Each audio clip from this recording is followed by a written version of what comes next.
mois une réunion qui permet d'améliorer les conditions de vie du quartier.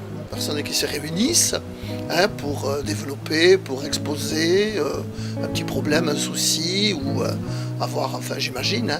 J'ai franchement aucune idée, sincèrement. Alors là, aucune idée, je sais pas du tout, j'ai pas d'idée. C'est un côté un peu soviète.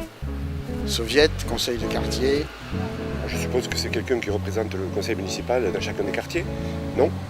Oui, donc des définitions un peu approximatives, si l'on peut dire.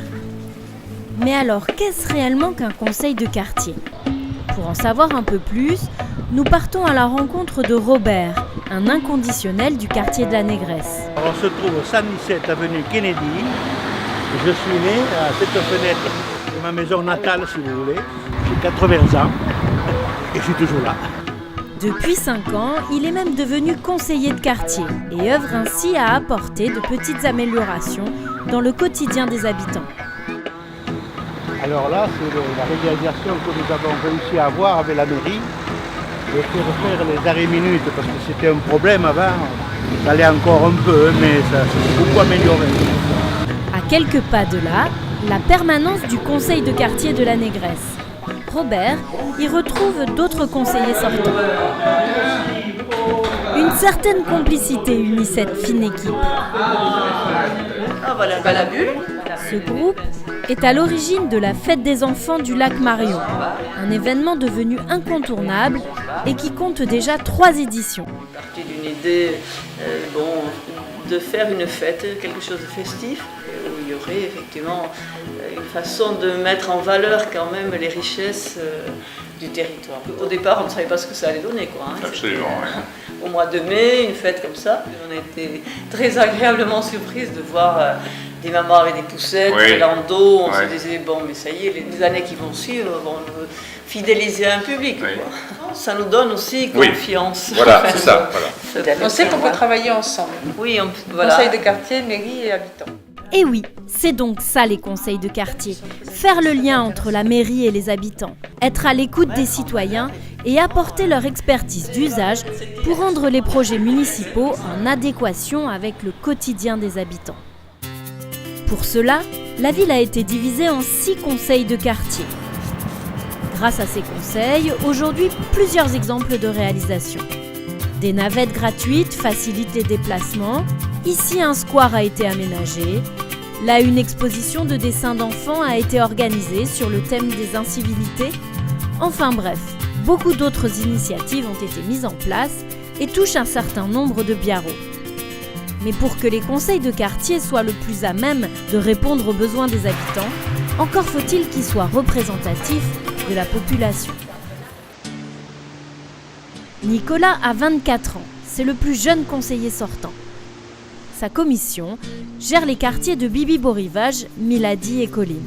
De mon âge, on est 2 dans le quartier, dans notre commission. Bien sûr que les envies sont différentes. Les retraités, c'est plutôt ce qui est la propreté. Après nous, les jeunes, c'est plutôt l'animation. On va voir ce qu'on peut faire dans le prochain conseil de quartier. Nicolas est à nouveau candidat. Ce quartier devrait fortement évoluer dans les prochaines années et grâce au conseil, il veut participer au changement de sa ville. Ça permet d'améliorer nos conditions de vie dans le quartier, des aménagements paysagers, son avis, son point de vue, c'est très intéressant. Et Nicolas n'est pas le seul à le penser. Jusqu'à présent, plutôt méconnu, les conseils de quartier remportent aujourd'hui un franc succès. Cette année, 250 personnes se présentent au poste de conseiller dans son quartier. Et comme Dominique, Henri et Bruno, chacun a ses raisons. Le principe de démocratie participative me plaît parce que j'estime que chaque citoyen doit quand même pouvoir dire ce qu'il pense. Moi j'ai envie d'être candidate absolument pas au niveau idée politique ou quoi que ce soit, c'est pas ce qui me concerne. Me concerne beaucoup plus la vie de la ville, ce que l'on peut faire pour améliorer le quotidien de ses habitants, que ça soit certaines améliorations à apporter au niveau de la voirie, au niveau de feux rouges, au niveau d'incivilité, au niveau de petites délinquances. Je pense qu'il y a pas mal de choses et d'idées à apporter. Je travaille dans le bâtiment et je suis économiste en fait, donc je voulais apporter ma petite expertise personnelle et professionnelle là-dessus au profit de la mairie pour essayer de dire ce qui peut être bien ou pas bien quand on se lance dans un projet, parce que tout de suite j'ai cette petite corde qui fait que je sais si c'est rentable ou pas. J'ai le sentiment que ça reste une ville à taille humaine et que chacun peut être quand même encore écouté, donc oui, on a tout intérêt de toute façon pour notre confort, notre bien-être quotidien et puis nos enfants et même les autres à participer et à aider le mieux qu'on peut. Alors je me présente en tant que conseiller de quartier pour plusieurs raisons. L'envie de m'investir dans la vie locale, ça c'est des raisons. Une raison, on va dire, principale, amoureux des vieilles pierres. Biarritz, c'est une ville qui est riche en patrimoine.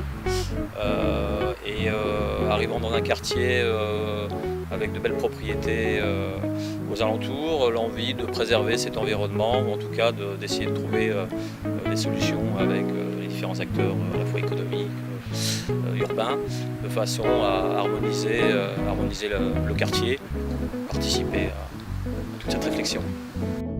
Dominique, Henri et Bruno attendent beaucoup des conseils de quartier.